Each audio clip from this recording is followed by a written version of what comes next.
seul qui doit être glorifié. Quelqu'un est d'accord avec ça? Amen. Alléluia. Notre Dieu est fidèle. Et nous croyons qu'aujourd'hui, il y a quelque chose de bon pour nous. Il a déjà commencé. Et celui qui a commencé cela, il va aller jusqu'au bout. Alléluia. Nous allons donner gloire à Dieu. Nous remercions tous ceux qui sont là pour une première fois. Nous allons les recevoir à la fin. Nous voulons, au travers de ce moment, mettre tout pour la gloire de Dieu en avant. Amen. Nous allons prendre notre Bible.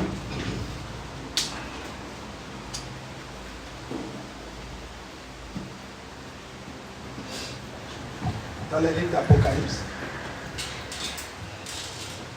Tu vas prendre ta Bible dans le livre d'Apocalypse 5, le verset 13. Nous allons lire un petit peu plus en amont. Le verset 12. Apocalypse 5, verset 12. Nous nous tenons debout pour honorer la parole de Dieu, qui est la vérité. Apocalypse 5, verset 12. Il disait d'une voix forte, l'agneau qui a été immolé est digne de recevoir la puissance, la richesse, la force, l'honneur, la gloire et la louange. Et toutes les créatures qui sont dans le ciel et sur la terre, sous la terre et sur la mer, et tous ceux qui s'y trouvent, je les entendis qui disaient, à celui qui est assis sur le trône et à l'agneau, soit la louange, l'honneur, la gloire et la force au siècle des siècles. Quelqu'un dise Amen. Amen. Quelqu'un dise Amen. Amen. Malachie, chapitre 2. Malachie, chapitre 2, verset 2. Maintenant, on va prendre au verset 1. Maintenant, c'est à vous, prêtres, que s'adresse cet avertissement. Si vous n'écoutez pas, si vous ne prenez pas à cœur de m'honorer, dit l'Éternel, le Seigneur des armées célestes, alors j'enverrai la malédiction contre vous. Et vos bénédictions, j'en ferai des malédictions. Car aucun parmi vous ne prend à cœur de m'honorer. Je vais détruire votre postérité et vous jeter à la figure les excréments des bêtes que vous offrez en sacrifice lors de vos fêtes, et puis l'on vous emportera au dehors avec eux. Et vous reconnaîtrez que je vous ai donné cet avertissement, afin que mon alliance subsiste. Déclare l'Éternel, le Dieu des armées célestes. Alléluia. Alléluia. Amen. Nombre 22. Nombre, chapitre 20.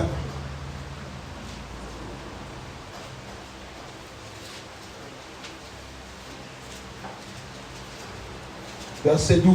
La Bible dit ceci. Mais l'Éternel dit à Moïse et à Aaron, vous ne m'avez pas été fidèles et vous n'avez pas honoré ma sainteté aux yeux des Israélites. À cause de cela, vous ne ferez pas entrer cette assemblée dans le pays que je leur destine. Amen. Inclinons nos frères. Yahweh Adonai, Dieu de gloire, nous venons à toi ce matin. Comme tu as commencé à nous visiter, continue, Seigneur, à nous visiter.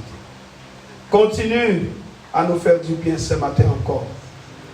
Nous venons devant toi, Seigneur mon Dieu, non pas avec l'hypocrisie, mais nous venons avec un cœur contrit.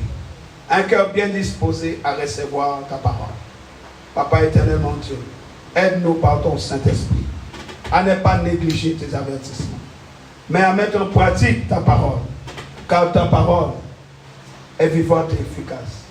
Seigneur, que cette parole qui sera lâchée en Seigneur accomplisse son œuvre en nous. Que tout obstacle tombe en pourriture, afin que ta parole, Seigneur, atteigne son but. Père, nous te bénissons. Laisse dans ce moment même l'Esprit de Dieu envahisse nos cœurs, notre esprit, notre âme. Que ton esprit nous guide dans ta sagesse infiniment variée et grande. Père, ouvre ma bouche. Ouvre ma bouche, Seigneur, de ton huile céleste. Je ne suis rien sans toi. Mais par ta grâce, guide les paroles qui sortiront dans ma bouche. Et que ces paroles touchent ton peuple. Pour amener dans leur vie une transformation. Au nom de Jésus, j'ai prié. Amen. Amen. Que quelqu'un dise Amen. Amen. Donne-moi les acclamations à Dieu.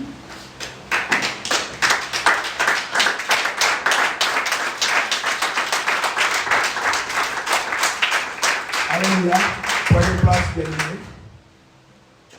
Que par sa parole, Dieu vous bénisse. Ce matin, je vous présente 7 étapes clés vers l'honneur. Mais j'aimerais que nous puissions comprendre, comme nous le dit dans Luc chapitre 4, au verset 13. Luc chapitre 4, 13. La Bible déclare, mes amis, lorsque le diable eut achevé de les soumettre à toutes sortes de tentations, il s'éloigna de lui jusqu'au temps fixé. La Bible dit que le diable s'est éloigné de Jésus-Christ jusqu'à attendre une occasion favorable pour revenir. Nous sommes depuis un moment rentrés dans un programme de repentance et de pardon devant le Seigneur. J'aimerais dire à quelqu'un ce matin encore que ce n'est pas parce que tu t'es repenti une fois que tu dois dormir sur tes lauriers. Parce que le diable attend, il va chercher une occasion favorable pour te descendre. Ne crois pas qu'il va s'arrêter. Il va simplement rester en veille pendant un instant cherchant. Parce qu'il ne dort pas. C'est nous qui dormons. Lui, il ne dort pas sur sa mission. Parce que son but, c'est d'égorger, de détruire. Son but, c'est de nous ridiculiser. De nous amener dans la bassesse, dans la honte et le pauvre. Donc, il ne se fatigue pas de chercher une occasion de chute dans ta vie. J'aimerais t'encourager à ne pas baisser la garde, mais à avoir un esprit repentant. Quotidiennement. Parce qu'il ne va pas te lâcher, surtout après ta délivrance. Tous ces esprits que nous avons chassés, ils vont revenir si tu ne prends pas soin de toi.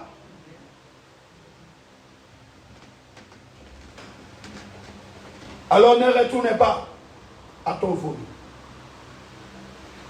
Mais honore Dieu avec ton corps, de tout ton être. Que quelqu'un dise Amen. Amen. L'honneur est un principe divin. Alléluia. C'est un principe divin.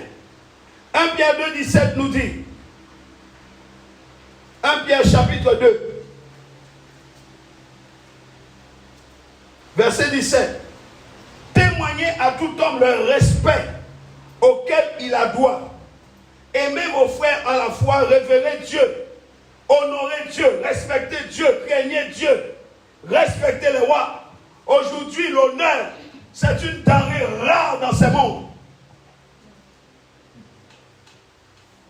Les enfants n'honorent pas leurs parents.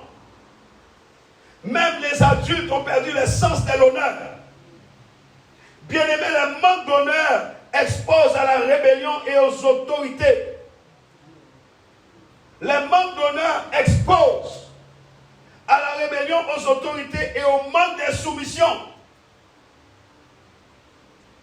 Mais là où règne l'honneur, là où règne le respect, là où règne la révérence, se trouvent aussi les bases d'un fondement solide. Celui qui ne connaît pas les principes de l'honneur, et qui ne pratique pas l'honneur n'a pas de fondement solide. Alléluia. Déjà la Bible nous dit que si nous voulons résister au diable, nous devons vivre une vie de soumission à Dieu. Car c'est la soumission à Dieu qui procure la résistance au diable. Si tu ne te soumets pas à Dieu, à sa parole, à ses exigences, comment peux-tu résister au diable?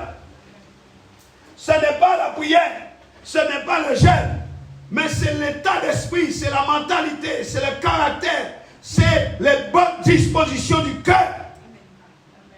Un cœur soumis à Dieu. La Bible nous dit dans 1 Corinthiens 3:11. 1 Corinthiens 3 chapitre 11. La Bible déclare, pour ce qui est du fondement, nul ne peut en poser un autre que celui qui est déjà en place, c'est-à-dire Jésus-Christ. Il ne peut y exister d'autres fondements. Jésus est le seul fondement. Mais nous trouvons beaucoup de fondements. Beaucoup de fondements dans le monde. Et ces fondements du monde sont entrés dans l'église. Où les gens veulent faire ce qu'ils veulent. Chacun de nous, bien-aimés, a reçu de Dieu de l'honneur. Il n'y a pas d'amen. J'ai dit, chacun de vous a reçu de Dieu de l'honneur. Et nous devons en être conscients. Amen. Combien d'enfants de Dieu souffrent des problèmes d'estime de soi parce qu'ils ne sont pas conscients que Dieu leur a donné de l'honneur. Alléluia. Amen. Nous devons reconnaître ce que Dieu a placé lui-même sur la vie d'une personne. Malachie 1:6. Malachie 1, chapitre 6, nous dit ceci.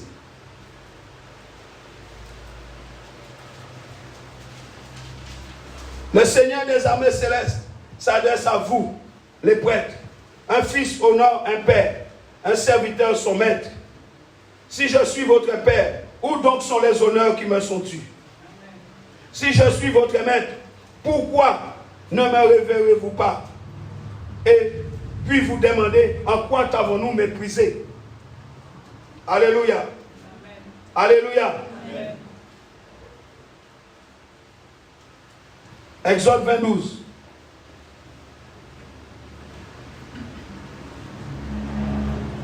Exode 20, verset 12. Honore ton père et ta mère, afin de jouir d'une longue vie dans le pays que l'Éternel, ton Dieu, te donne.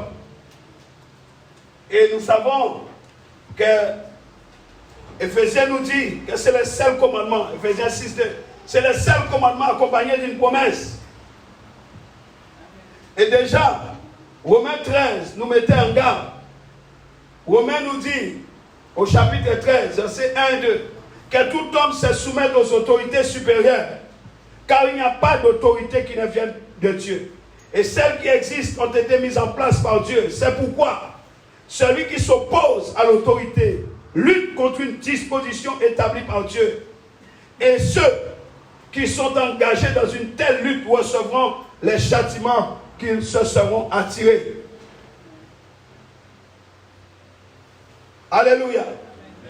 La Bible dit, car ce sont les malfaiteurs et non ceux qui pratiquent le bien qui ont à redouter les magistrats.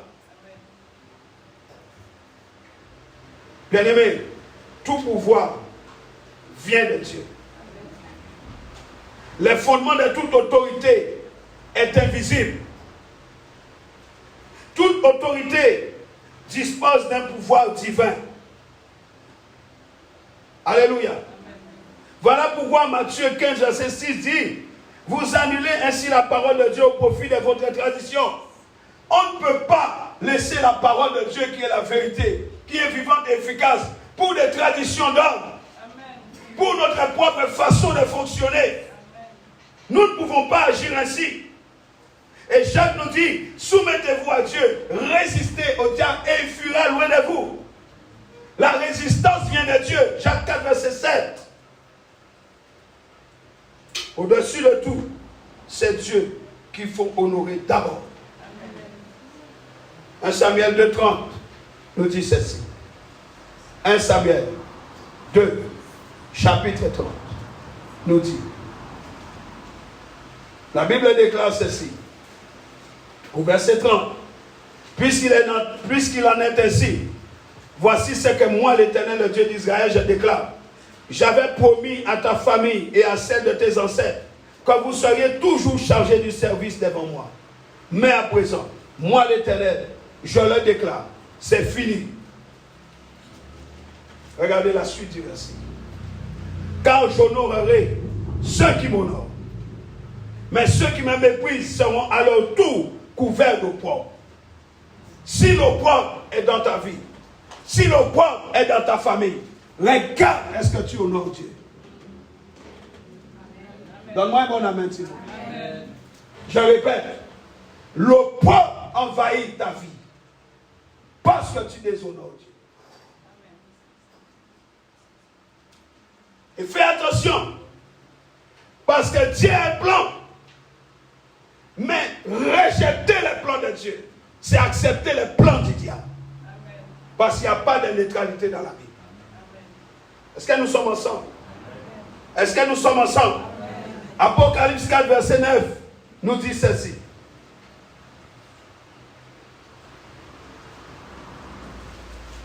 Et chaque fois que les êtres vivants présentent leur adoration, leur hommage et leur reconnaissance à celui qui siège sur le trône, à celui qui vit éternellement, la Bible dit, les 24 vieillards se prosternent devant celui qui siège sur le trône et adorent celui qui vit éternellement. Ils déposent leur couronne devant le trône. Bien-aimés, l'honneur parle aussi de l'adoration avec des paroles, avec des louanges qui découlent directement du cœur et de les traduire en actes. Voilà pourquoi Dieu dira à Israël, ce peuple m'adore des lèvres, mais son cœur est éloigné de moi. Est-ce que ton cœur s'est approché de Dieu? Pas d'amen. Alléluia. L'honneur, c'est une loi. C'est un ensemble de règles. C'est un code divin. Et cela doit être observé. Et nous devons l'observer dans la vie d'une personne. Et quand tu marches dans l'honneur, tu es soucieux de la dignité de Christ. Tu es soucieux de sa dignité en toi. Alléluia. La Bible dit, vous n'étiez pas un peuple. Nous n'étions rien. Amen. Nous étions perdus. Amen. Nous étions dans les ténèbres. Amen. Mais à cause de Christ. Alléluia. Amen. À cause du sang qui a coulé à la croix. Amen. Aujourd'hui, il nous a rendu notre dignité. Amen. Tu n'as pas marché dans la honte. Mais tu dois être soucieux de la dignité en Christ. Alléluia. Tu dois avoir la conscience de sa valeur en toi. Psaume 145, verset 3. Psaume 145.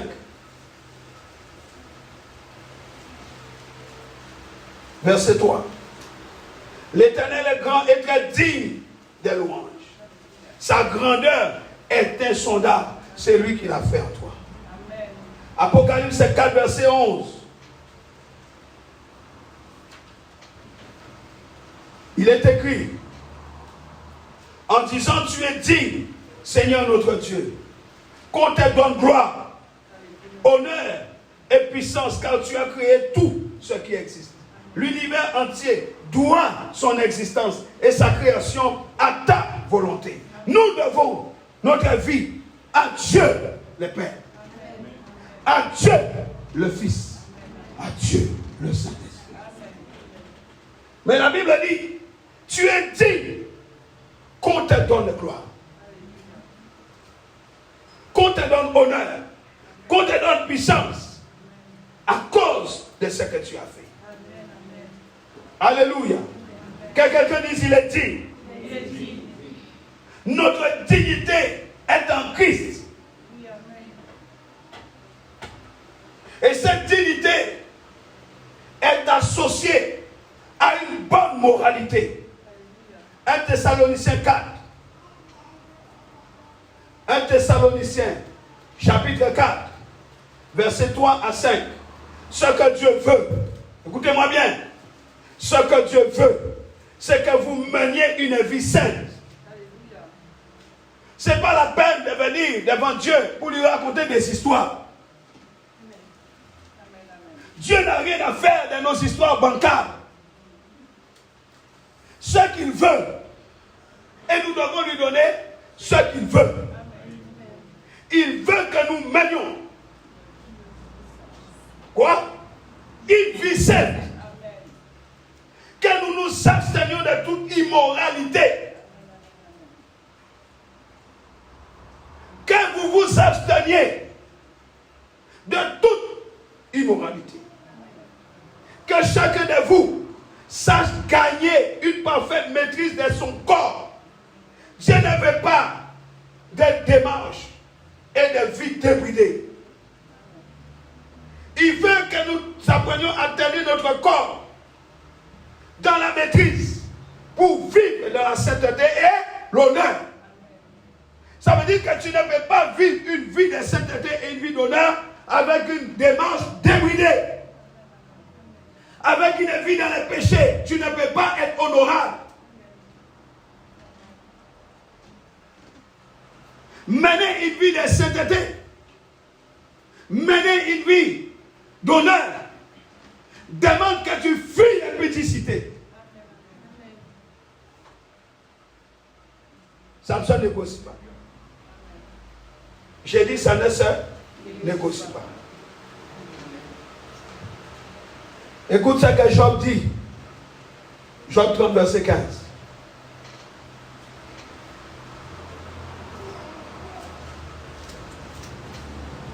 Job 30, verset 15. Alléluia. Alléluia. Amen. La terreur m'envahit. Ma dignité s'évanouit comme un coup de vent. Mon bonheur a passé, chassé comme un nuage. Et maintenant, ma vie s'échappe. Car des jours d'affliction ont fondu sur mon être. Bien-aimé, Job dit, sa dignité s'évanouit. Ça part comme un vent. Alléluia. Amen. Alléluia. Amen. Mais, c'est Job qui présente l'état de sa vie dans Job 35. Regardez ce que Dieu va faire de lui. Quand il va ramener sa dignité. Quand Dieu va ramener la dignité de Job, mes amis. Regardez au chapitre 42. La Bible déclare au verset 10. Job eut prié pour ses amis qui les maltraitaient, qui les méprisaient, qui les critiquaient. Mes amis, la Bible dit, le rétablissement est entré dans la vie de Job. Quand Job a compris le principe de l'honneur, lui qui avait tout perdu, la Bible dit, l'Éternel le rétablit. Si tu comprends, si tu acceptes ce message sous l'honneur aujourd'hui, Dieu rétablira ta vie. L'Éternel le rétablit dans son ancienne condition. Il donna même à Job 2 fois autant de biens qu'il avait possédés. Tous les frères et sœurs de Job et toutes ses connaissances vinrent lui rendre visite. Cela a attiré tout le monde. Ils prirent leur repas auprès de lui, dans sa maison. Ils les consolèrent et lui témoignèrent toute leur compassion pour les malheurs que l'Éternel lui avait envoyés. Chacun d'entre eux lui donna une pièce d'argent et un anneau d'or. Écoutez-moi ceci.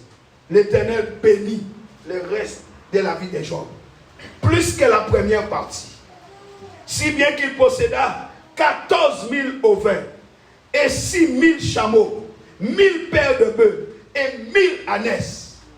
Il eut aussi 7 fils et 3 filles. Il nomma la première, Yémima, tout terrain. La deuxième eut pour nom Kétia, fleur de cannelle. Et la troisième, Kérenapouk, phare à paupières. Écoutez bien ceci. On ne pouvait trouver dans les pays entiers des femmes aussi belles que les filles des gens. Leur père leur donna une part d'héritage au même titre qu'à leur frère. Job vécut après cela encore 140 ans, de sorte qu'il vit ses descendants jusqu'à la 4e génération. Puis il mourut rassasié des jours. Ce n'est pas la maladie qui a tué Job. Ce n'est pas l'AVC qui a eu raison des Job. Ce n'est pas le diabète qui a tué Job. Job mourut fatigué de vivre. Acclame Jésus.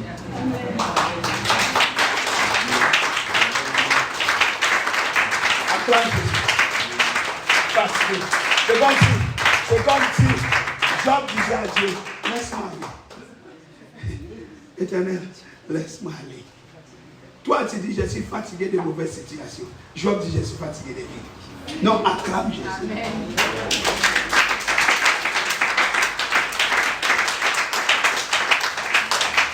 Frères et sœurs, Dieu se soucie de la dignité. Amen. Mais il n'y a pas de dignité rétablie sans honneur.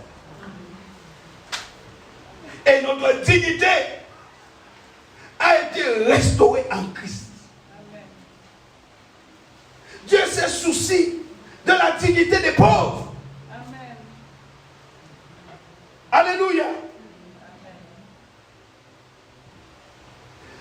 Notre dignité a été restaurée en Christ.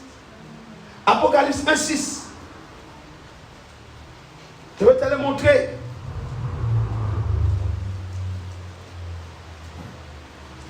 Il a fait de nous un peuple de rois.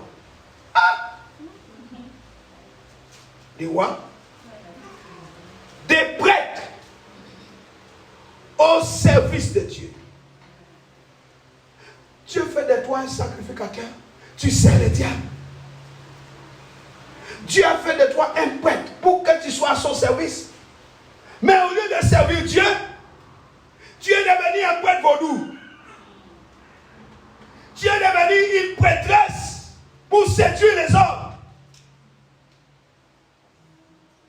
Tu es rempli de séduction. Est-ce qu'il se dit tout sur ton passage, même les vents? Mais Dieu, il a fait de nous des rois et des prêtres pour son service. Amen. Alléluia. Amen. Pour Dieu son Père, le sang qui a coulé à la croix, c'est pour que tu sois un prêtre au service de Dieu. Amen. Le sang qui a coulé à la croix, ce n'est pas un sang pour la débauche. Ce n'est pas du sang de l'immoralité. Amen. Mais c'est le sang du sacerdoce. Amen. Pour servir Dieu. Dieu son Père. Et la Bible dit, à lui soit la gloire. Nous ne glorifions pas Dieu dans les péchés. À lui soit le pouvoir pour l'éternité. Et nous disons Amen. Non, je n'ai pas entendu ton amen. Amen. Le chapitre 5 d'Apocalypse, le verset 10. Dit encore, tu as fait d'eux un peuple de rois. Tu n'es pas le seul. C'est tout un peuple. Amen. Alléluia. Un peuple de rois, un peuple de prêtres au service de notre Dieu. Et ce passage d'Apocalypse dit, bien aimé, écoutez ceci. Apocalypse 1 verset 6 te dit que tu as été fait roi. Apocalypse 1 verset 6 dit que tu as été fait prêtre pour le service de Dieu. Mais le verset 10 d'Apocalypse 5 ajoute ils régneront.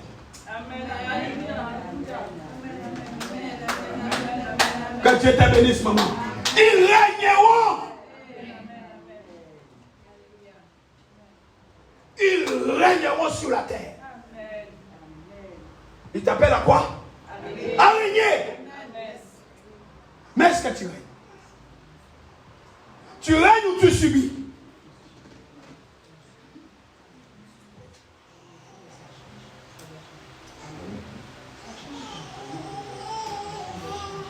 Un Pierre 2, 9.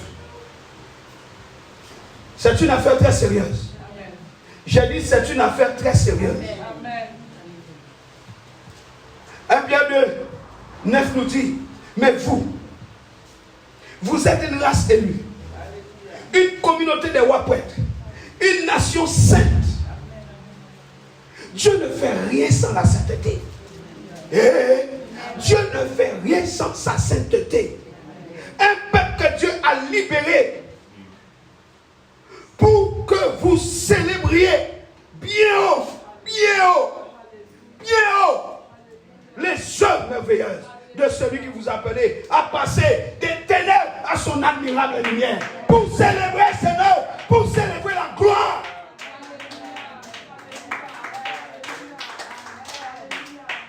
La Bible nous dit, car vous qui étiez autrefois rien, vous qui autrefois n'étiez pas son peuple, vous êtes maintenant. Vous êtes maintenant les peuples de Dieu. Peuple de Dieu, lèvez-vous. Peuple de Dieu, lèvez-vous pour glorifier le roi des rois.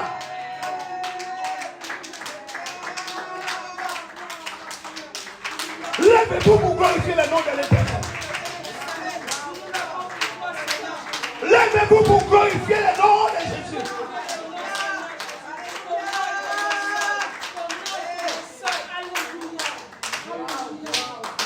Suivez-moi. La Bible nous dit, nous n'étions pas au bénéfice de la grâce de Dieu. La grâce n'était pas pour toi. Amen. La grâce n'était pas pour ta famille. Amen. La grâce n'était pas pour tes enfants. Amen. La grâce n'était pas pour nous. Amen. Vous n'étiez pas au bénéfice de la grâce de Dieu.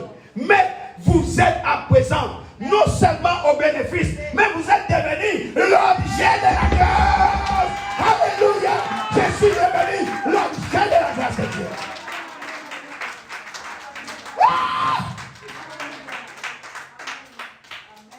Je ne suis pas seulement au bénéfice.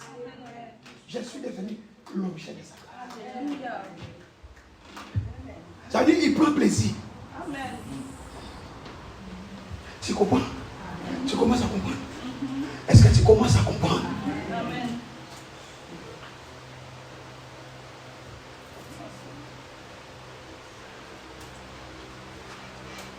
Dis, il parle de moi. Dis encore, il parle de moi. Je parle d'un peuple acquis. Je parle d'une race élue. Je parle d'une sacrificature royale.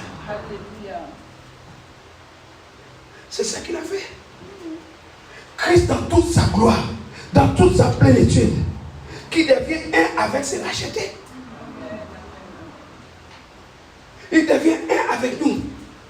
Il nous communique tout ce qu'il est. Amen.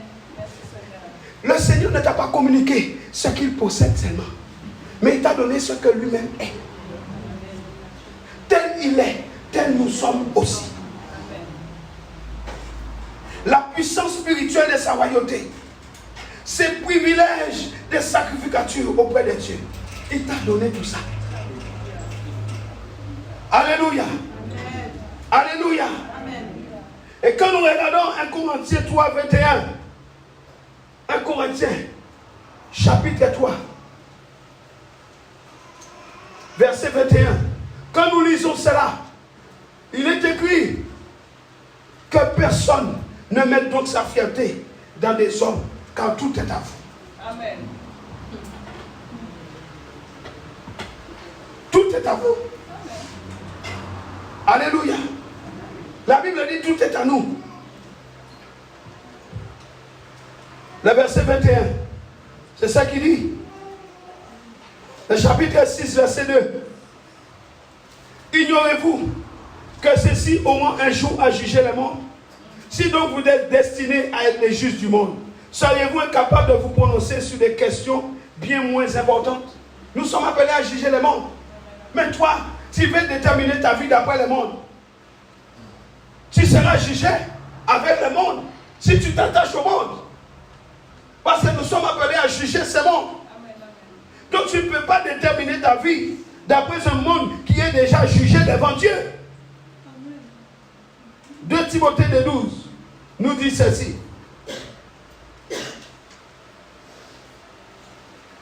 Et si nous persévérons avec lui, nous régnerons. Mais si nous le régnons, lui aussi nous régnera. Amen. Dis à ton voisin, Jésus n'est pas Pierre. Dis encore, Jésus n'est pas Pierre.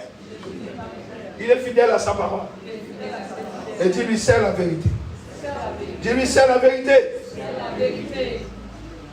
Dieu a appelé ses enfants des ténèbres, de l'ignorance, du péché, de la condamnation. Il a appelé à la lumière. Et cette lumière extraordinaire, c'est Dieu lui-même. La Bible dit au commencement était la parole. La parole était à Dieu. La parole était avec Dieu. La lumière est venue dans le monde. C'est pour amener à lui ceux qui sont encore dans les ténèbres, en leur annonçant ses vertus. Dieu a pris la forme corporelle pour nous amener à lui, pour nous amener à ses vertus. Il nous a annoncé ses vertus. Je parle de ses perfections. Je parle de sa justice. Je parle de sa sainteté. Je parle de son amour. Voilà pourquoi nos œuvres, nos témoignages, les témoignages de nos paroles, alléluia, doivent annoncer les vertus de Dieu. Amen. La qualité de notre vie doit annoncer les vertus de Dieu. Parce que nous avons été destinés à être acquis. Nous avons été prédestinés à être acquis par Dieu. Et cela complètement. Un peuple appelé à l'héritage. Et cela s'est réalisé, mes amis, dans la nouvelle alliance. Dans l'ancienne alliance, Dieu en parlait déjà, mais par le sang de Jésus, cela s'est réalisé. Dieu avait déjà montré que son peuple était une race élue. Il les avait appelés à cela. Oh, Deutéronome 7, verset 6. Deutéronome 7, le verset 6, nous montre cela. Il est écrit: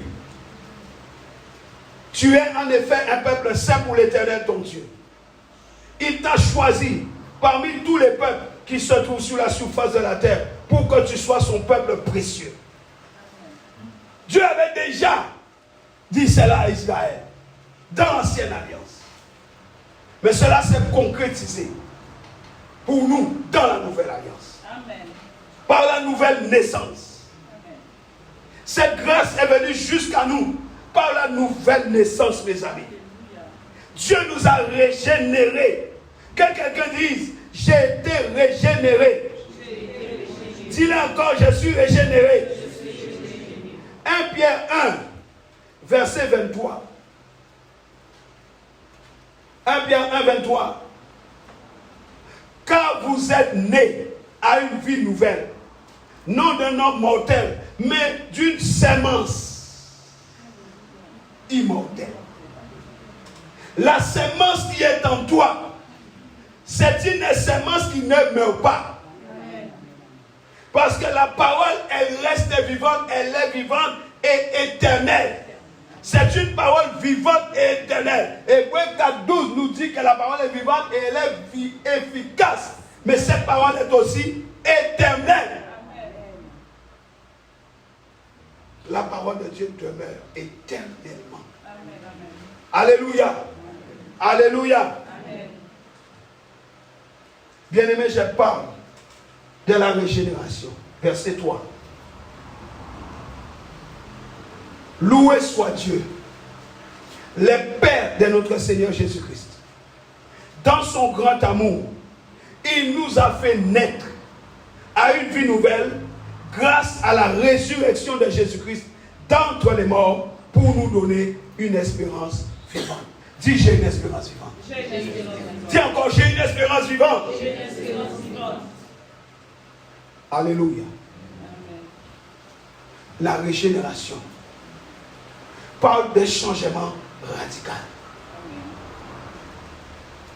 Et cela par la nouvelle naissance.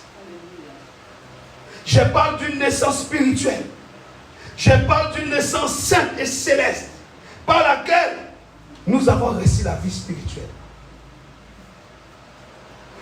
Bien-aimés, suite à notre régénération, nous pouvons voir, nous pouvons entendre. Amen, amen, amen. Nous pouvons voir, nous pouvons entendre et aspirer aux choses divines. Et nous pouvons vivre une vie de foi et de sainteté. C'est possible. C'est possible. Pourquoi? Parce que Christ est formé dans nos cœurs. Christ est formé dans nos cœurs. Et nous sommes rendus participants à sa nature divine. En devenant de nouvelles créatures. Et ça, c'est l'œuvre de la transformation de Dieu. Ce n'est pas l'œuvre d'un homme. Dans son grand amour, dans sa grâce, dans sa miséricorde abondante, Dieu nous offre gratuitement les dons de régénération. Il nous donne cela. Sa puissance qui a ressuscité Christ d'entre les morts se manifeste dans la régénération, dans la conversion des pécheurs. C'est pourquoi, si tu n'es pas sauvé, fais vite. Fais vite. Voilà pourquoi la régénération est nécessaire. Alléluia. Parce que la régénération parle de notre dignité. Une nouvelle dignité en Christ. Après aujourd'hui, si tu t'es sali, tu retournes dans la boue. Ce sera ton choix. Si tu amènes cette dignité céleste dans la débauche, ce sera ta responsabilité. Parce que je te dis ce que le sang a fait. Le sang t'a donné la dignité par la nouvelle naissance. Alléluia.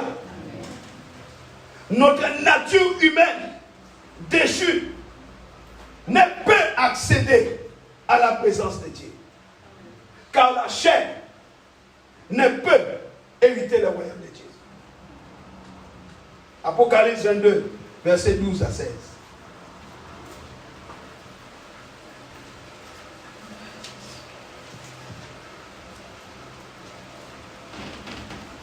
Alléluia. Apocalypse 22.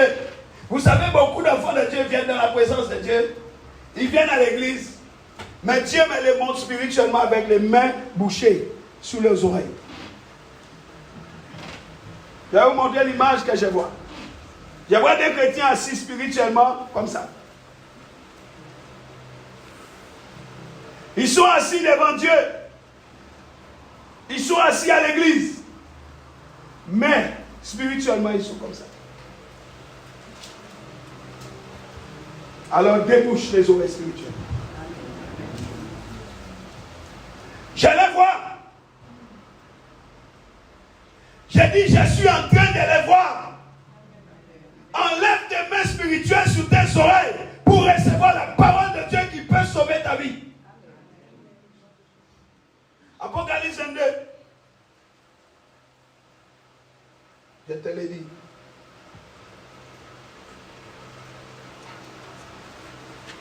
J'ai fait quoi? Je te l'ai dit. Est-ce que nous sommes ensemble?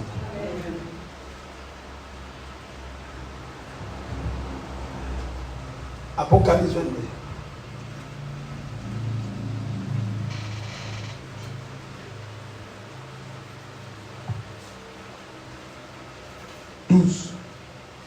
Oui, dit Jésus, je viens bientôt.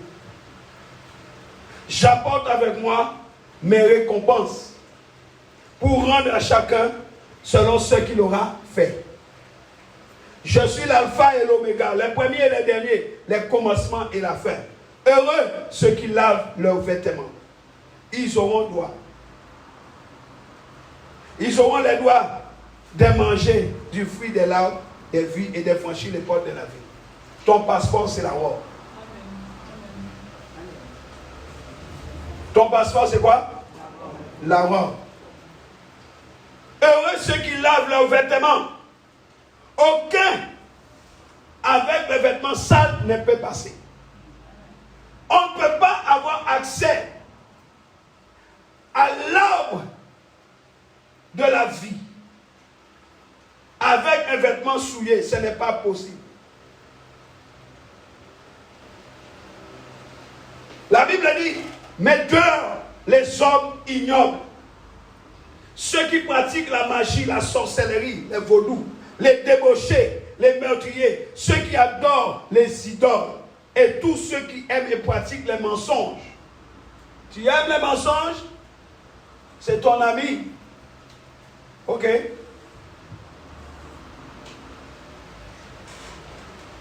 Dieu leader. Est-ce que nous sommes là? Est-ce que nous pouvons acclamer Jésus, s'il vous plaît?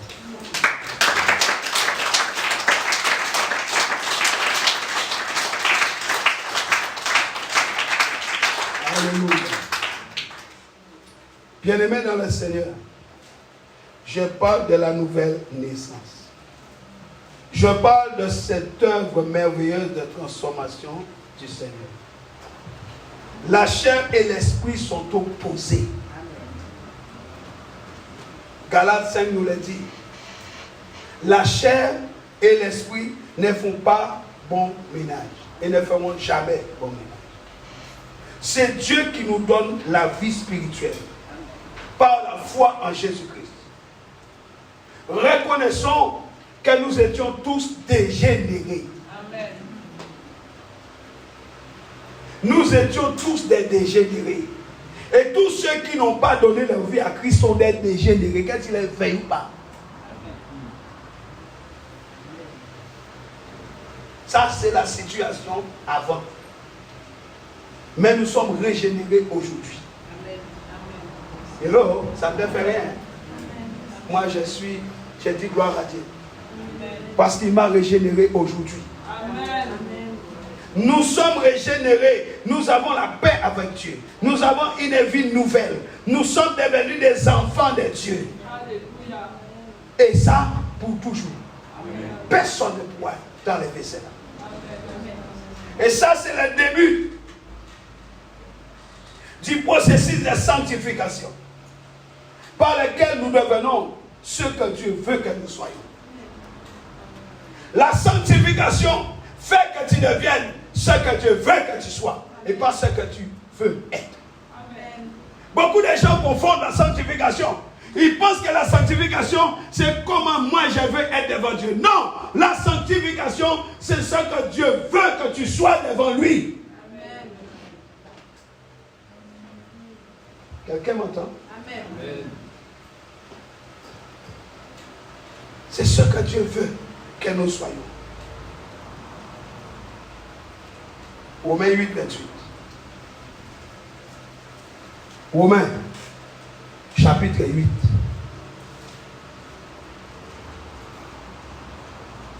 Verset 28. Nous savons en nous que Dieu fait concourir toutes choses au bien de ceux qu'il aime. Amen. De ceux qui ont été appelés conformément au plan divin. Suivez-moi s'il vous plaît. La Bible dit, de ceux qui ont été appelés conformément au plan. Donc, le processus de la sanctification, ce n'est pas comme moi je veux être. C'est ce que Dieu veut que je sois. Parce que ce qu'il veut que je sois est conforme à son plan. Mais ce que je veux être n'est pas forcément conforme à son plan. Combien de fois, et même avant de venir à l'église ce matin, toi-même tu as dit, je fais ça, je fais pas ça, je fais ça, je fais pas ça, conformément à ton plan. Mais qu'en est-il du plan divin? Qu'en est-il du plan? La Bible dit, en effet, ceux que Dieu a connus d'avance, il les a aussi destinés d'avance à devenir conforme à l'image de son Fils. Tu as été prédestiné à devenir conforme à l'image de Jésus-Christ, afin que Jésus soit l'aîné de nombreux frères. Mais comment il peut être ton frère si tu n'es pas conforme à lui? Tous les frères de Jésus ressemblent à Jésus. Amen. Parce que selon la prédestination de la Bible, nous avons été prédestinés à être conformes à celui qui devait être le premier. Alléluia. Mais tu es conforme au diable par tes comportements, tu es conforme au diable par tes attitudes. Est-ce que tu ressembles à Jésus?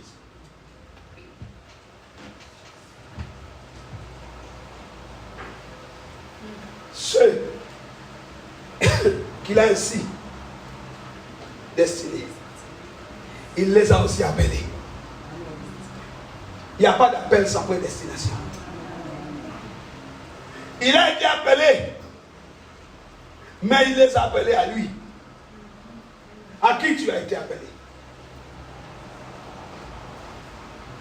Ma Bible dit, il les a aussi appelés à lui, au plan conforme. Ceux qu'il a ainsi appelés, il les a aussi déclarés justes par le sang qui a coulé à la croix. Et ceux qu'il a déclarés justes, il les a aussi conduits à la gloire. Amen. Acclame Jésus.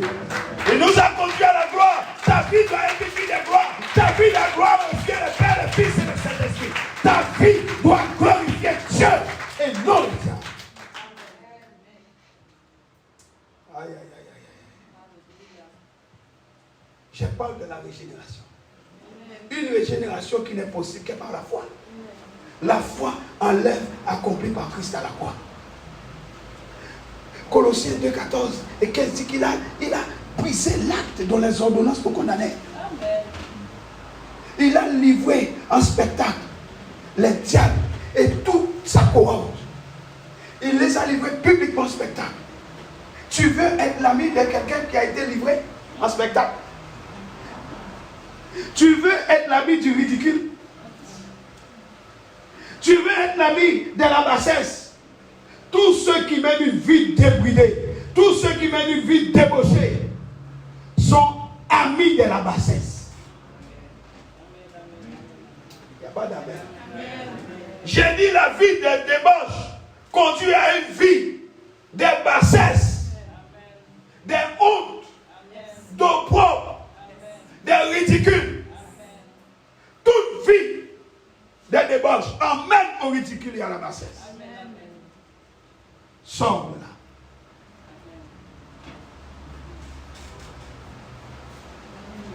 La bassesse, c'est la nourriture du diable. La débauche, c'est la nourriture des démons. Et la parole, c'est le pain des vies. Amen. Vivre dans la loi de l'honneur, c'est vivre une vie de restauration. Amen. C'est vivre le rétablissement de Dieu. Alléluia. Le verset 10 de Job 42 dit, Dieu rétablit Job, mon frère. Dieu rétablit Job. Romain nous dit, il fait concourir toutes choses pour notre bien. Même quand la détresse arrive, même quand un problème arrive, même quand un soucis arrivent, Dieu va tourner les problèmes en victoire. Pourquoi? À cause de la dignité. Restons. Amen.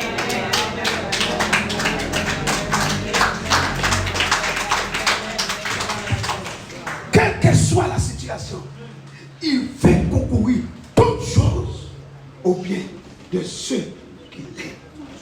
Pourquoi? À cause du sang versé. Les sangs de la dignité. À cause du sang royal qui coule dans tes veines. Les sangs de la vie.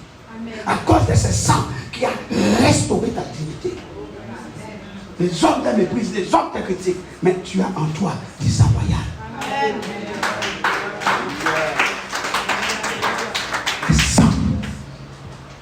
Le sang de Jésus. Vivre dans la loi de l'honneur, c'est vivre dans l'accomplissement. C'est vivre une vie accomplie. C'est pourquoi dans Jean 19, verset 30, Jésus a dit, tout est accompli. Il savait ce qu'il disait. Tout est accompli. Tout est accompli. Tout est fait. Tout est conclu. Tout est bouclé. Amen. Les amis, écoutez bien ceci. Une grande mesure de dignité. Écoutez bien.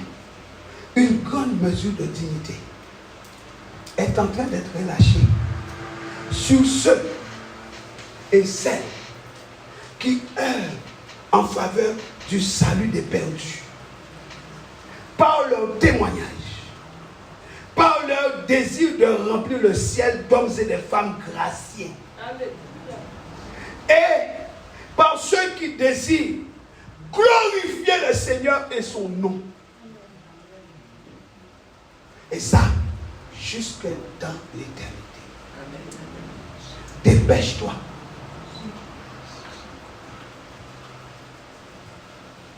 Je parle des gens prêts à aller là où Dieu les envoie dans un esprit missionnaire.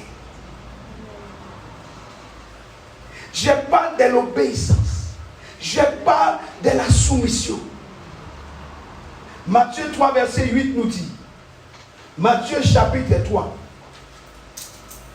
verset 8. Montrez plutôt par vos actes que vous avez changé de vie. Il est écrit quoi? Montrez par vos actes que vous avez changé de vie. Chrétien en dedans, païen au dehors. Chrétien en dedans, sorcier au dehors. Chrétien en dedans, débauché dehors. Même s'il n'alignait pas son couche avec.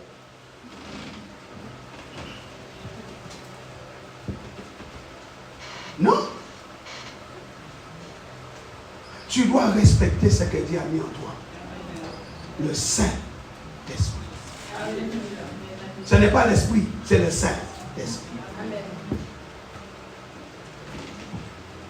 Notre corps est le temple de Dieu. J'ai expliqué en disant que le corps est un véhicule. Arrête d'offenser ton corps. Le corps est offensé par l'offenseur. C'est celui qui est à l'intérieur qui offense l'offensé. Une voiture ne se conduit pas seule. Il faut un chauffeur. Mais la voiture ira dans l'arbre. Si le chauffeur amène la voiture dans l'arbre, est-ce que je peux avoir des acclamations? Oh pasteur, Jacob disait, je me suis endormi et la voiture est tombée dans le fossé. Qui était au contrôle de la voiture? Qui pilotait? Là où tu vas amener la voiture, c'est là où elle va. Là où tu amèneras ton corps, c'est là où ton corps ira. Amen.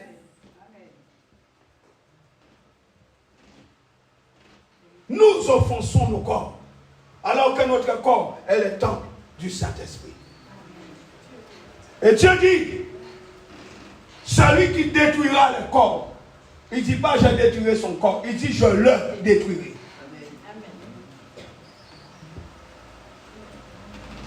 Notre corps doit être sous le sang. Amen. Nous devons vivre une vie de sanctification, sans laquelle nul ne verra le Seigneur. Nous voulons voir le Seigneur dans les péchés. Nul ne verra le Seigneur. Et s'il revient, c'est l'enfer. Je parle aujourd'hui. Mais peut-être que tu ne vas pas prendre la décision. Tu vas dire, ah, le pasteur a parlé. Mais j'aime les cacahuètes. Tu sais bien de quoi je parle. J'aime les cacahuètes. Tu vas continuer à manger tes cacahuètes. Ok.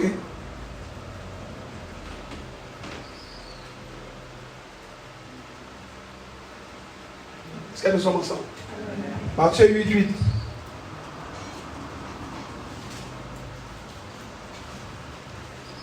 Seigneur, dit alors l'officier, je ne suis pas qualifié pour te recevoir dans ma maison. Mais tu n'as qu'un mot à dire et mon serviteur sera guéri. Je ne suis pas dit pour que tu viennes.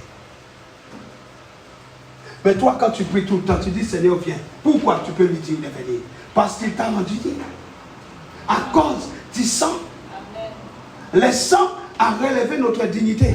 Mais regarde comment nous marchons avec cette dignité. Regardez comment nous parlons avec cette dignité. Regardons comment nous nous conduisons avec la dignité que nous avons. Mais un païen, il dit, je ne suis pas digne que tu viennes chez moi. Ne viens pas. Parce que chez moi, il y a toutes sortes d'idolâtries, il y a tout. Mais dis seulement une parole et mon serviteur sera guéri. Mais toi, qui es né de nouveau, le Saint-Esprit vient, il reste à la porte. Il essaie de venir, mais non, il ne peut pas entrer. Amen. Il ne peut pas entrer. Sur la table, champagne. Dans la chambre, alcool. Bière partout dans la maison. Des livres de pornographie. Des images bizarres partout dans la maison. Des idoles au mur. Des idoles parmi tes vêtements. Des idoles même sur toi. Tu glorifies le diable. Le Saint-Esprit, il fait comment? L'Esprit de sainteté, il fait comment? Dis-moi, il fait comment? Acte 5, 41. Acte 5, 41. Il est temps que tu prennes une position. Et c'est aujourd'hui. Ne quitte pas ce lieu sans avoir pris une décision radicale. J'ai dit une décision radicale. Les apôtres, ils quittèrent la salle du conseil, tout joyeux. Regardez. Ils quittèrent la salle du conseil, tout joyeux de ce que Dieu les avait jugés dignes de souffrir l'humiliation pour Jésus. Mais toi, tu t'es plaint pour tout. Les apôtres ont été battus de verge. Ils étaient contents. Contents d'avoir souffert l'humiliation pour Jésus-Christ. Tu ne peux pas te réjouir de l'humiliation du diable à cause du péché, mais réjouis-toi d'être humilié pour Jésus. Si c'est pour la gloire de Dieu qu'on t'a méprisé, dis merci Jésus. Si c'est pour le nom de Jésus que tu as perdu ton travail, dis Seigneur merci, car c'est toi qui donnes. Mais si tu sais ce que tu fais, qui n'est pas agréable à Dieu, ne te réjouis pas, pleure devant Dieu pour ta délivrance. Mais ne fais pas comme si tout va bien. Et même quand on dit ce que tu as fait, toi-même tu dis Amen. Mais cet Amen-là, ce n'est pas un Amen à la gloire de Dieu. C'est un Amen pour tromper l'adversaire. Comme ça, les voisins qui sont à côté, ils ne diront pas, mais c'est bien qu'on parle. Parce que c'est toi qui dis Amen. Les voisins, ils vont aller chercher ailleurs. La personne qui est à côté de toi va dire peut-être que c'est quelqu'un derrière. Parce que si c'était elle, si c'était lui, il n'allait pas dire Amen. Mais c'est lui qui dit Amen. Comme ça, tu ne vas jamais dire que c'est de toi qu'on parle là. Ton Amen doit être Amen à la gloire de Dieu. Ce n'est pas un Amen de tricherie. Ce n'est pas un Amen hypocrite. La Bible dit, le nom de Jésus, c'est Amen. Fais attention quand tu dis Amen pour ne pas t'attirer une malédiction. Parce qu'il y a beaucoup de faux Amen dans les églises. Les gens disent Amen, non à la gloire de Dieu. Mais un Amen hypocrites pour cacher leurs fautes. Alléluia.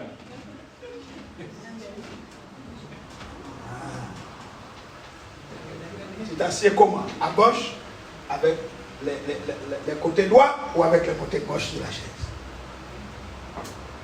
Mais dis-moi des prêches, non? Quelqu'un qui me dise prêche.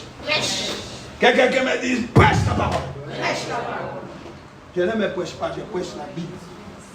Est-ce que tu aimes la parole? Alors dis-moi prêcher. Dis-moi de prêcher. Dis-moi de continuer. Bien-aimés dans le Seigneur, ces hommes ont été battus des verges, mais du fond de la prison. Du fond de la prison, l'apôtre Paul a écrit. Du fond de sa détresse, l'apôtre Paul a écrit. Éphésiens 4, versets 1 à 3. Éphésiens chapitre 4. Cet homme souffre dans une prison pour le nom de Jésus. Regardez ce qu'il écrit. Moi qui suis prisonnier à cause du Seigneur. Il écrit aux autres qui sont dehors. Je vous demande donc instamment de vous conduire d'une manière digne de la paix qui vous a été adressée. Conduisez-vous digne de la dignité qui vous a été donnée. Amen, amen, amen. De la prison. Je vous le demande. Soyez toujours humbles, aimables et patients. Supportez-vous les uns les autres avec amour. Efforcez-vous de conserver l'unité que donne l'Esprit dans la paix qui vous lie les uns aux autres. Il y a un seul corps, il y a un seul esprit. De même, Dieu vous a appelé à une seule espérance lorsqu'il vous a fait venir à lui. Aïe, aïe, aïe, aïe. J'ai dit aïe, aïe, aïe, aïe, aïe. Alléluia. Alléluia. Daniel et Joseph ont été tous les deux esclaves. Ils ont été amenés tous les deux jeunes en captivité. Daniel à Babylone, Joseph en Égypte. Mais les deux, malgré leur jeunesse, ont vécu dans la pureté. Mais toi, oh pasteur, c'est la mode. Toutes mes copines disent que si je n'ai pas ma première relation sexuelle, je ne suis pas une femme. Tu tronques l'image de Jésus-Christ pour devenir un chien. C'est parce que tes copines là veulent que tu viennes une chienne. Et elles t'appellent à tronquer ta dignité. Joseph, Daniel, malgré leur jeunesse, ont vécu dans la pureté au milieu, au sein des sociétés corrompues. Je parle de Babylone. Babylone, la prostituée. Va lire dans la Bible. La grande prêtresse. La corruption régnait. Mais ils se sont gardés. Ils ont été injustement persécutés. Mais leurs difficultés ont été des tremplins qui les ont propulsés vers l'honneur. Et toi?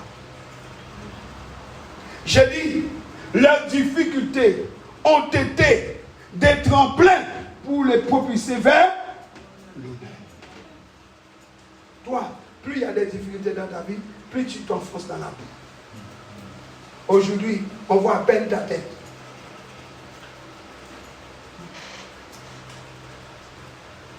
Et comment ils ont interprété des rêves? Et ces rêves les ont amenés où? Au pouvoir. Oh, j'ai dit à quelqu'un, il y a quelque chose que Dieu a mis en toi pour t'amener au pouvoir. Amen.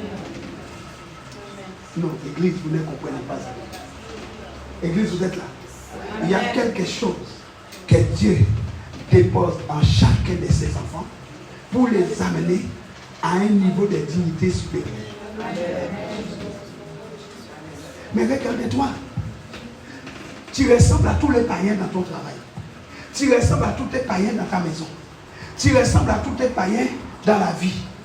Il n'y a aucune différence entre toi et les autres. Alors que Dieu dit, j'ai fait de vous petits dieux. Pourquoi?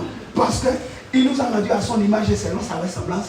Et il a déposé en nous l'esprit de l'excellence, l'esprit de la grâce, l'esprit de sagesse, l'esprit de révélation, l'esprit de la connaissance. Mais avec tout ça, tu nages dans la souillure, tu nages dans la malédiction, tu nages dans la saleté. Joseph et Daniel, ils avaient compris. Et ils ont dit non, Dieu nous a donné la capacité d'interpréter les rêves. Nous allons nous attacher à ce que Dieu nous a donné. Et cette capacité les a amenés à être ministres en Égypte, Joseph, ministre, gouverneur à Babylone, Daniel. Acclamons Jésus.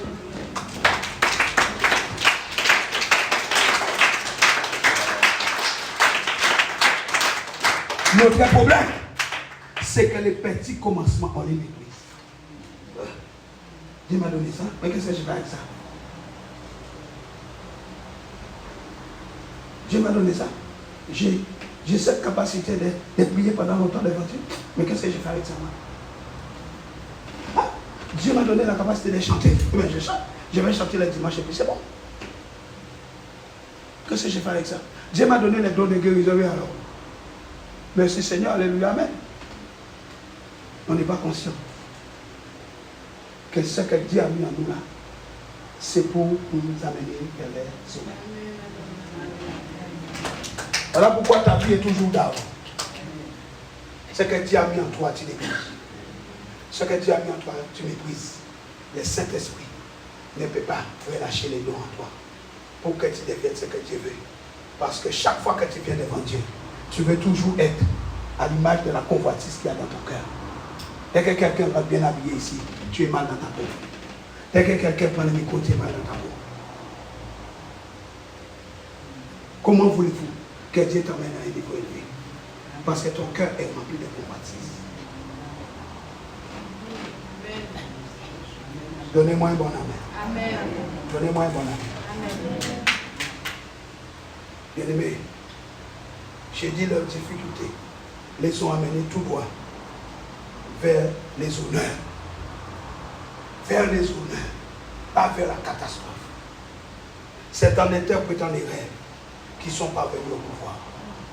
Joseph va démontrer un esprit digne de Christ. À partir d'aujourd'hui, choisis de démontrer un esprit digne de Christ que tu as reçu. Joseph va le faire comment? Il a pardonné à ses frères leurs péchés.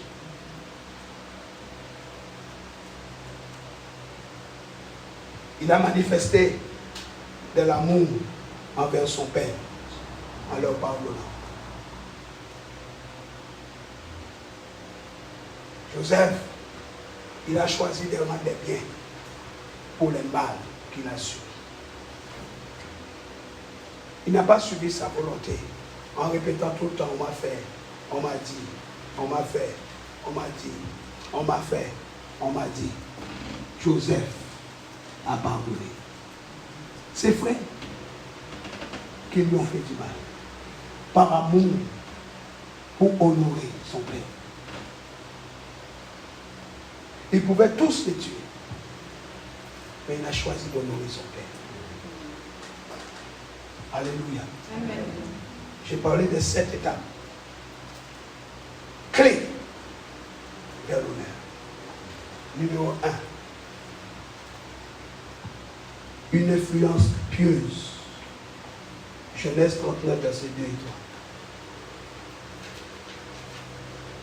Nous devons développer, nous devons avoir une influence et subir, et recevoir une influence pour le pieuse.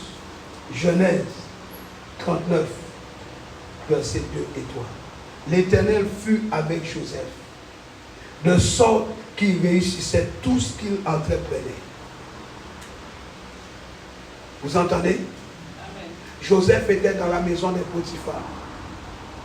Potiphar adorait des idoles. Mais Joseph ne s'est pas laissé corrompre par les idoles de son maître. Joseph, au lieu de se laisser influencer par la religion égyptienne, par les idoles égyptiennes, Joseph a choisi de se laisser influencer par Dieu son Père. Il était influencé par le ciel et pas par l'idolâtrie égyptienne. Une influence pieuse. Ce n'est pas parce que tu te retrouves avec des païens dans ton travail que tu dois être païen.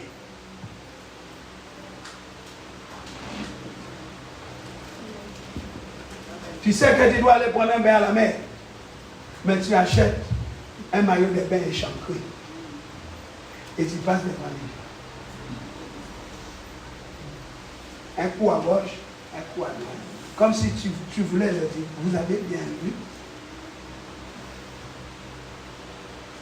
C'est à ce moment-là que tu mets les maillots string pour aller te baigner. Une influence que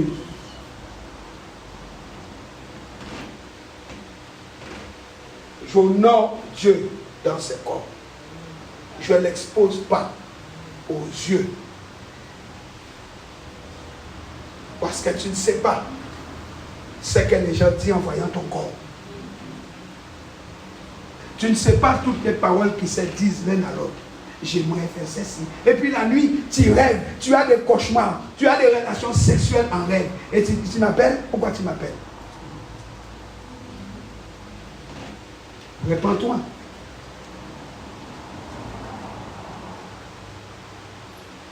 Deuxième clé. L'honnêteté. Et c'est la même dans les affaires. Chapitre 39 de Genèse. Versets 5 et 6. À partir de ce moment-là, l'Éternel bénit la maison de l'Égyptien à cause de Joseph. Sa bénédiction reposait sur tout ce qu'il possédait dans sa maison comme au champ. La Bible dit verset 6. Alors Potiphar laissa tout ce qui lui appartenait entre les mains de Joseph, ne s'occupant plus de rien, sauf de ses repas. Joseph était un très bel homme ayant un beau visage. La Bible dit, Potiphar a tout laissé entre ses mains. Est-ce qu'on peut te faire confiance? Est-ce que je peux te faire confiance à l'église? Ou je dois toujours demander à Dieu qui est là?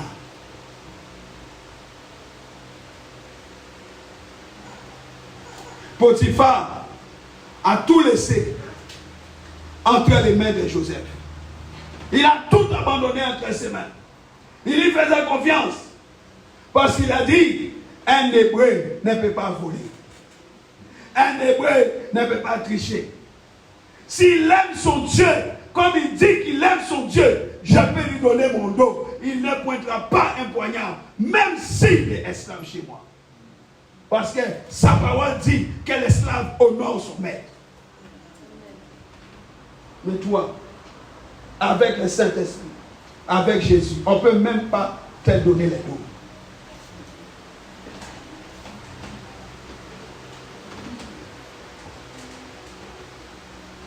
Ta langue est un poignard.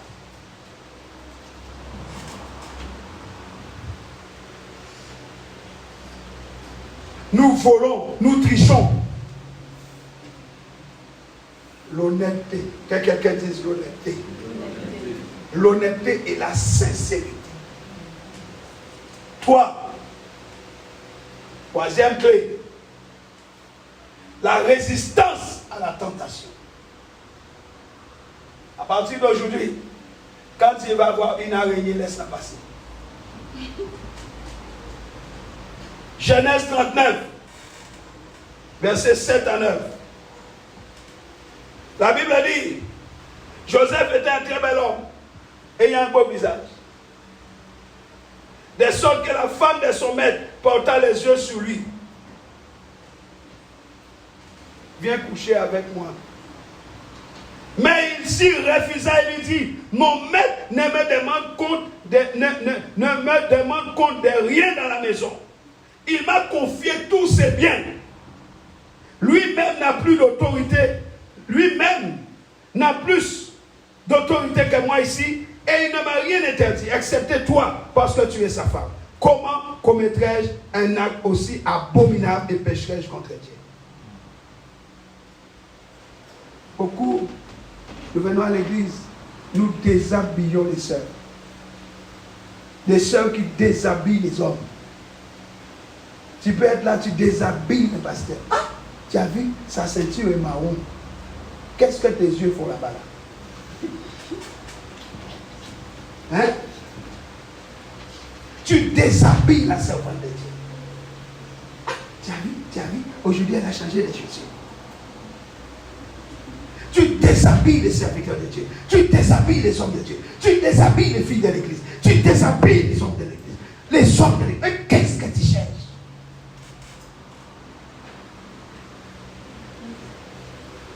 Qu'est-ce que tu cherches?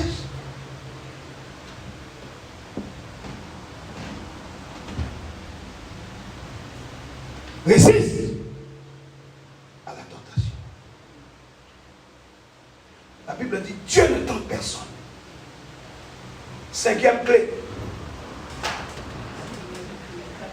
Quatrième clé, pardon. La grâce et la faveur divine. C'est la clé de la grâce et de la faveur. Verset 21. Il est écrit quoi? Mais l'Éternel fut avec lui. Joseph a été saisi. On l'a jeté dans la maison d'arrêt. Il était détenu, prisonnier du roi. Joseph a demeuré dans la prison. Mes amis, Dieu est allé aussi dans la prison. Vous croyez que Dieu ne sait pas les mains? Il est allé où? Dans la prison avec Joseph. Dieu est capable de descendre dans nos situations. Il est allé dans la prison. Dieu est 3 fois saint. Mais il peut descendre dans ta prison. La Bible dit, il est allé là-bas. C'est la faveur et la grâce. L'honneur amène la grâce et la faveur. Joseph honorait Dieu. La grâce et la faveur accompagnent l'honneur. L'honneur ouvre la porte de la résistance à la tentation. L'honneur ouvre la porte à l'honnêteté. L'honneur ouvre la porte à une influence pieuse. L'honneur ouvre la porte à la grâce et à la faveur divine. Cinquième clé. C'est la clé de la providence. C'est la clé qui permet que des circonstances providentielles arrivent dans ta vie pour t'amener au sommet. Quelqu'un m'entend? J'ai dit, cette clé-là, c'est cette clé-là qui fait que quelque chose arrive. On appelle ça une opportunité. Et cette opportunité, une circonstance providentielle. Et puis, pouf, comme ça, on te donne une promotion. Pouf, comme ça, on t'appelle toi et pas les autres. On te dit, la fille qui est là-bas, habillée en rose, venez. Pourquoi? Le Saint-Esprit met les doigts sur toi. Et il t'appelle. Et il te donne une touche qu'il ne donne pas à tout le monde. La Bible dit, je prendrai du milieu d'eux un prophète. Je lèverai. La Bible dit, Dieu dit à Josué, je commencerai à t'élever. Je ne ferai qu'à commencer à t'élever devant tous les mondes. Quelqu'un est avec moi? Bien-aimé, je parle des circonstances providentielles. Genèse 40, verset 5 à 8. Une nuit, Les chansons et les panetiers du pharaon détenus dans la prison furent tous deux un rêve. Alléluia. Amen. Chacun eut les siens, ayant sa signification propre. Le lendemain matin, quand Joseph s'est rendu auprès d'eux, il remarqua qu'ils étaient soucieux. Ça veut dire que tu dois, à partir de ce moment-là, tu dois avoir l'œil. Tu dois commencer à avoir l'œil attentif. Pourquoi avez-vous cette heure sombre aujourd'hui? Il lui répondit, nous avons fait un rêve. Il n'y a ici personne pour nous l'interpréter. N'appartient-il pas? Écoutez bien. Ils disent à Joseph, nous avons fait un rêve chacun, mais il n'y a personne ici pour nous aider, pour nous donner l'interprétation. Joseph dit, n'appartient-il pas à Dieu de donner l'interprétation de rêve? Joseph dit, Dieu est celui qui interprète les rêves. Ne vous inquiétez pas. Il appartient à Dieu de donner l'interprétation. Et il dit, racontez-les-moi donc, je vous prie. Alléluia. Racontez-les-moi. Et vous savez, Joseph va leur dire. Ils disent, alors le chef des échansons lui raconta ce qu'il avait rêvé. Dans mon rêve, lui dit-il, j'avais devant moi un cep de vigne, portant 3 serpents. Il s'est mis à bourgeonner, à fleurir, puis ses grappes donnèrent des raisins mûrs. Je tenais en main la coupe du pharaon, je cueillis les raisins, j'empressai le jus dans la coupe du pharaon et je la présentai à mon maître. Joseph lui dit, écoutez, voici ce que signifie ces rêves.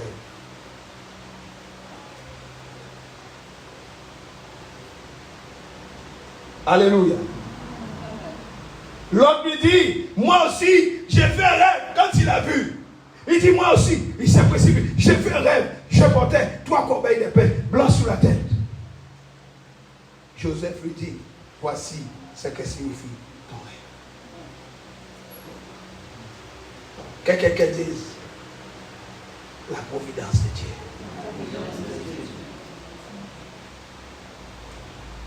Pharaon va avoir un rêve.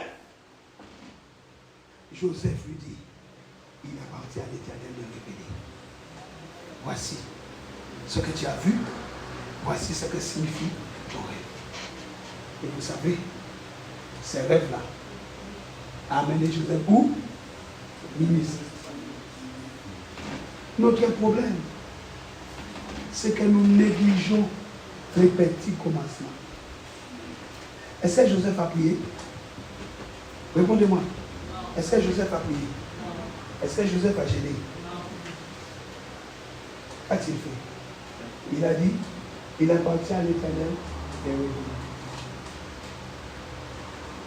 Joseph s'est appuyé sur ce qu'il a fait dans le cœur.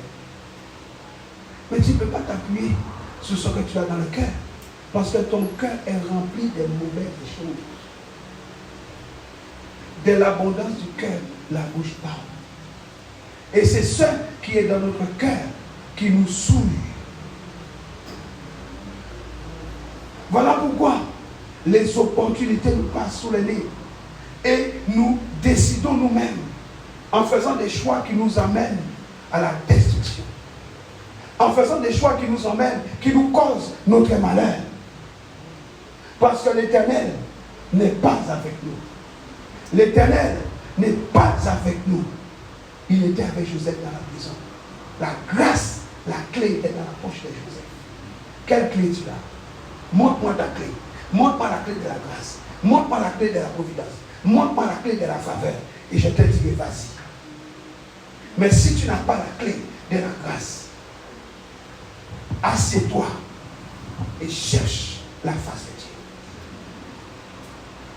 Si tu n'es pas sûr d'avoir la clé de la providence, n'engage pas ta vie pour la mort. Peuple de Dieu, est-ce que nous sommes ensemble? Est-ce que nous sommes ensemble? N'engage pas ta vie dans la mort sans la providence de Dieu. Joseph dit, je connais quelqu'un qui révèle les rêves.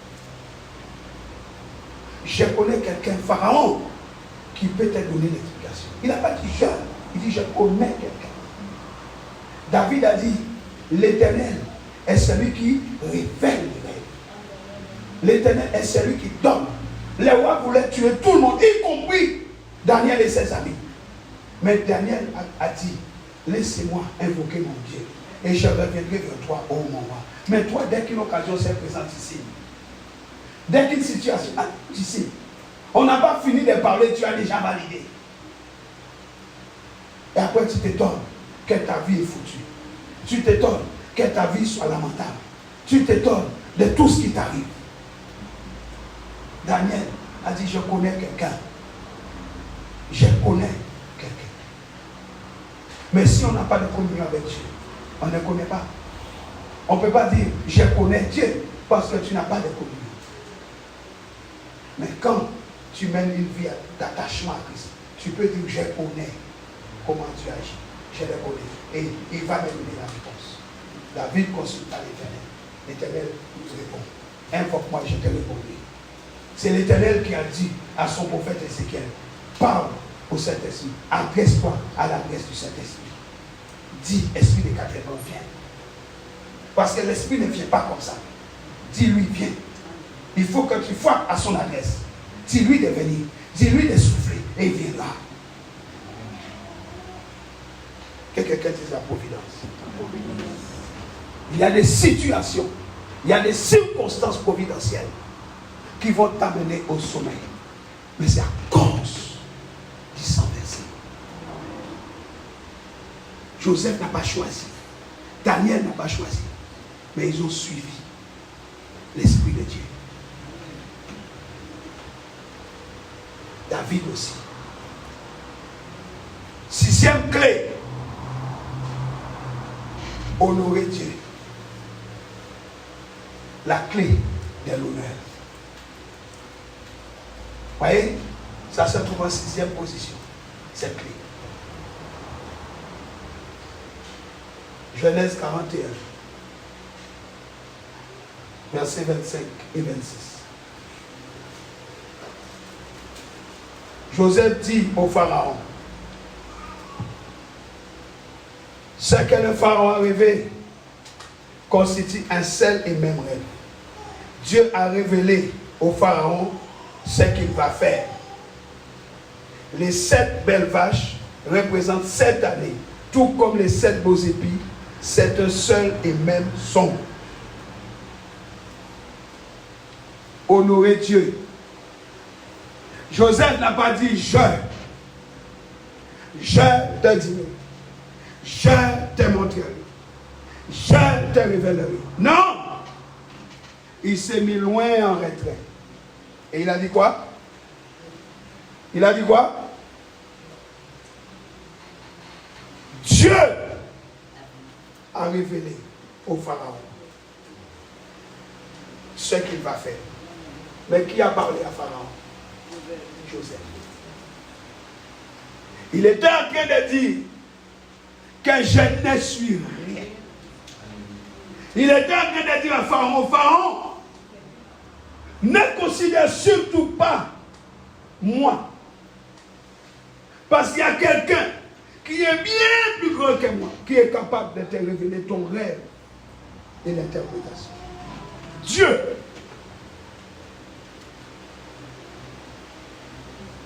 Regardez.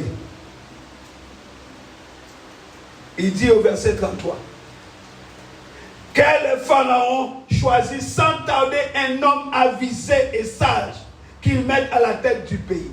Il n'a pas dit Pharaon, tu sais, c'est moi qui t'ai donné les règles. C'est moi qui t'ai fait ça. Alors, et Pharaon, entraîne-nous quand même, entraîne-nous, Pharaon. Reconnais que c'est moi. Non, il dit trouve-toi quelqu'un. Quelqu'un de l'humilité. Précède la gloire.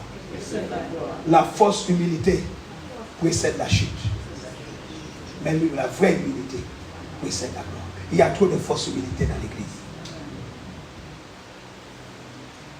Il dit, trouve-toi quelqu'un. Trouve-toi un homme, pas n'importe lequel. Un homme avisé et sage. Trouve quelqu'un. Alléluia. Et il dit à Pharaon, fais comme ça. Et il lui explique. La Bible dit, cette proposition plut au Pharaon, verset 37. Cela plut à Pharaon et à tous ses hauts fonctionnaires.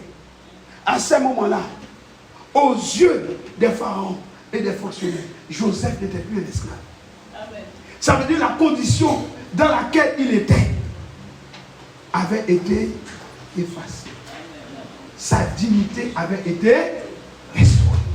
Joseph était rétabli dans une dignité royale. Tous les hauts fonctionnaires, vous entendez? Les hauts fonctionnaires étaient d'accord avec Pharaon pour cette proposition. Un hébreu esclave. Et ils ont dit quoi? Puisque Dieu t'a fait connaître, puisque Dieu t'a fait connaître toutes ces choses, il n'y a personne qui soit aussi avisé et aussi sage que toi. Donc ça veut dire, ce que tu viens de dire, ce sera à toi. Mais ce sont des choses qui arrivent quand Dieu est à sa place. Quand l'Éternel est honoré. Puisqu'il a honoré Dieu, Dieu l'a honoré. J'honorerai qui? Ceux qui m'honorent.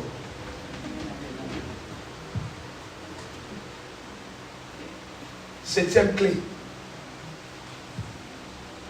Septième clé, c'est la clé des révélations divines. Dites révélation divine. Révélation divine. Dis encore révélation divine. Révélation divine. C'est la clé des révélations divines. Genèse 41, 25 à 36. Joseph dit à Pharaon, ce que le Pharaon a rêvé, c'est Dieu qui l'a révélé à Pharaon. La clé de l'honneur. L'honneur libère les révélations de Dieu. L'honneur dépose dans tes mains une clé qui s'appelle la clé des révélations. Joseph ne pouvait pas faire cela sans cette clé. Alléluia. Amen. Alléluia. Amen. Alléluia. Amen. Il ne pouvait pas. Mais il fallait que le Seigneur Dieu intervienne. Et Joseph a manifesté la gloire de Dieu. Amen. Alléluia. Amen. Alléluia. Amen. Voilà pourquoi l'apôtre Paul, quand il était à Éphèse, il leur demanda, avez-vous reçu le Saint-Esprit? Avez-vous vraiment reçu le Saint-Esprit quand vous êtes devenus croyants? Avez-vous vraiment reçu le Saint-Esprit quand vous êtes devenus croyants? Et les disciples, ils ont dit à l'apôtre Paul, nous n'avons même pas entendu dire qu'il y avait un Saint-Esprit. Tu nous parles de savoir si on l'a reçu, mais on n'a même pas entendu parler de ça. Comment? Il y a eu une si grande effusion du Saint-Esprit. La Bible dit il y a un bruit. Il y a un vent tumultueux qui a rempli les temps. Des langues de feu sont descendues sur beaucoup de personnes. Ils ont été remplis du Saint-Esprit. L'infusion de l'Esprit a été généralisée. Mais vous n'avez même pas entendu qu'il y avait un Saint-Esprit. J'ai dit, beaucoup ont bouché leurs oreilles spirituelles pour ne pas entendre les messages de la repentance. Parce que ça les énerve. Mais si tu fermes ton oreille à la parole, tu regretteras cela toute ta vie.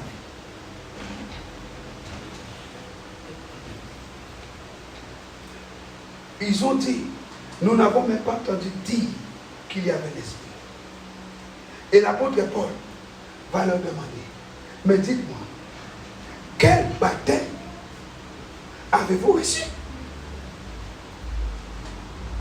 Vous dites n'avez même pas entendu parler du Saint-Esprit.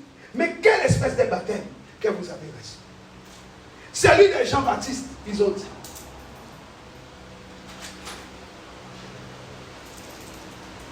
Et c'est le cas de beaucoup d'enfants de Dieu dans les églises.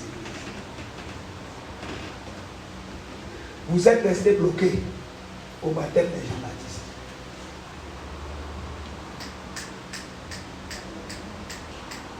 J'ai dit c'est le cas de beaucoup dans l'église. Vous êtes restés bloqués au baptême de Jean-Baptiste. Et le Saint-Esprit vous en fait fi. Ce n'est pas votre problème. Qu'il parle pas, qu'il avertit pas, qu'il corrige pas. De quel esprit il parle? Nous l'attristons, nous les blessons. Nous ne les considérons pas.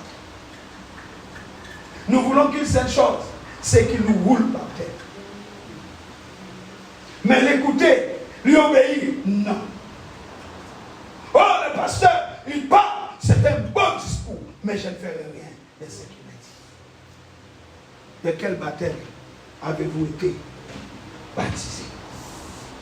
Celui de Jean-Baptiste, lui répondit-il. Oui, reprit Paul.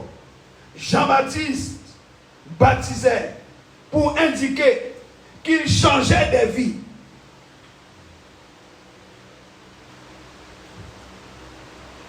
Jean-Baptiste a baptisé le baptême de la repentance. C'est le baptême du changement de vie. Pour qu'il change de vie, tu as toujours besoin du baptême des gens. Il faut à chaque fois qu'on revienne avec toi à la case de départ, les baptêmes des gens, les baptêmes du changement de vie. Change de vie, change de vie, change de vie, change de vie. Tu viens, tu dis oui, je vais changer de vie, mais quand tu sors, tu rentres encore dans la boue et tu reviens, baptême des gens, baptême des gens, baptême des gens.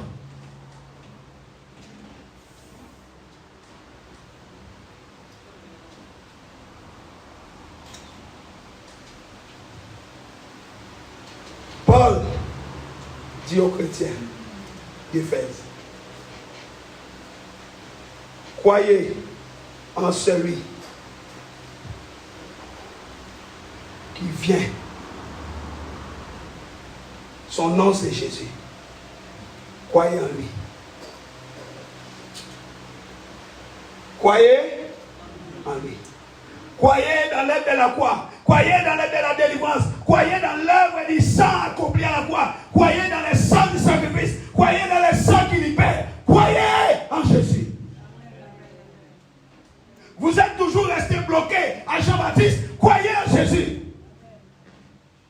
Écoutez-moi mes amis. La Bible dit, après avoir entendu cela, il fut baptisé au nom du Seigneur Jésus. Vous entendez? Il fut baptisé au nom du Seigneur Jésus.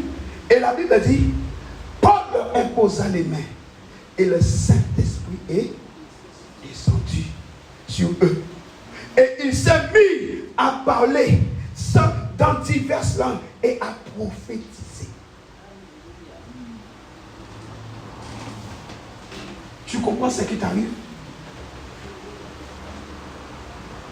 Même si on te pose les mains, tu tombes, tu roules, tu tombes, mais rien ne change. Pourquoi? Tu es bloqué au baptême de Jean-Baptiste. Tu viens, Seigneur, je te demande pardon. Seigneur, je me réponds, demain tu recommences. Seigneur, je te demande pardon. Seigneur, Seigneur, Seigneur. Seigneur, oh Seigneur, oh Seigneur. Tu te rends, demain tu recommences. Oh Seigneur, Seigneur. Oh Seigneur, Seigneur. Oh Seigneur, Seigneur. À peine sorti, tu recommences. Tu as oublié. Tes oreilles sont fermées à la croix. Tes oreilles sont bouchées à la croix. Tu mens comme avant. Tu te comportes exactement comme avant. Et le baptême, la repentance est devenue un jeu pour toi. Un jeu. Chrétien dedans, païen dedans.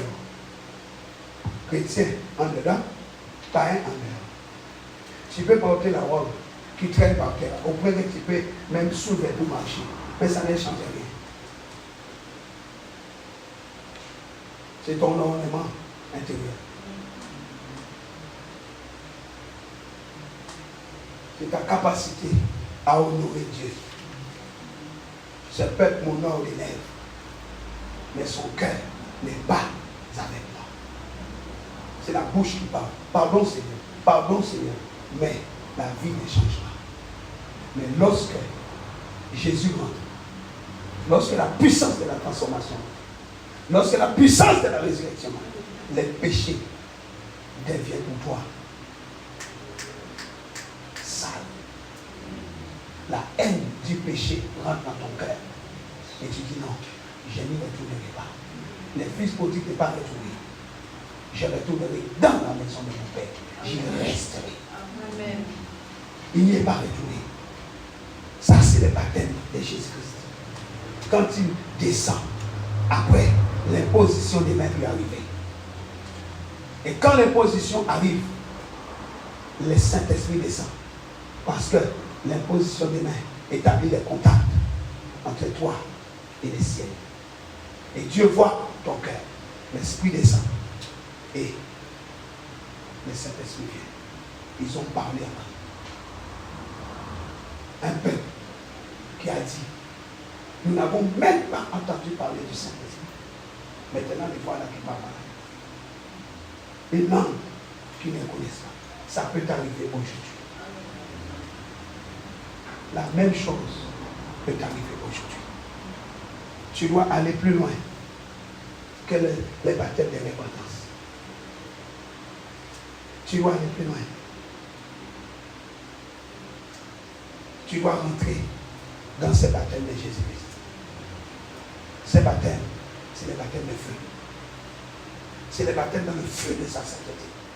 Quand le feu de sa sainteté vient, la sanctification vient, la consécration vient, ta vie change. Alléluia. Alléluia. Alléluia. Les amis, je vais terminer en vous disant ceci. N'oubliez pas, l'honneur, c'est un principe. Et comme tout principe, ça ne change pas. Ça ne changera pas. C'est un principe divin. Et je répète, les manques d'honneur nous exposent dans les bras de l'ennemi. Là où il n'y a pas d'honneur, il y a manque de respect aux autorités, il y a manque de soumission. Ce qui veut dire rébellion. Et puisqu'il y a rébellion, manque de soumission, manque de respect aux autorités, il y a aussi manque de résistance au diable. Ce qui veut dire que le diable a le plein droit de danser sur toi. Il a le plein droit de faire ce que lui il veut. Frères et sœurs, ne retourne pas ramasser les mangues dans les jardins du diable. Les mangues du diable sont des mangues pourries. Alléluia. Les mangues du diable sont des mangues pourries. Ce que Dieu a préparé pour nous, c'est que nous mangions à l'arbre de la vie. Amen. Acclamons le Seigneur.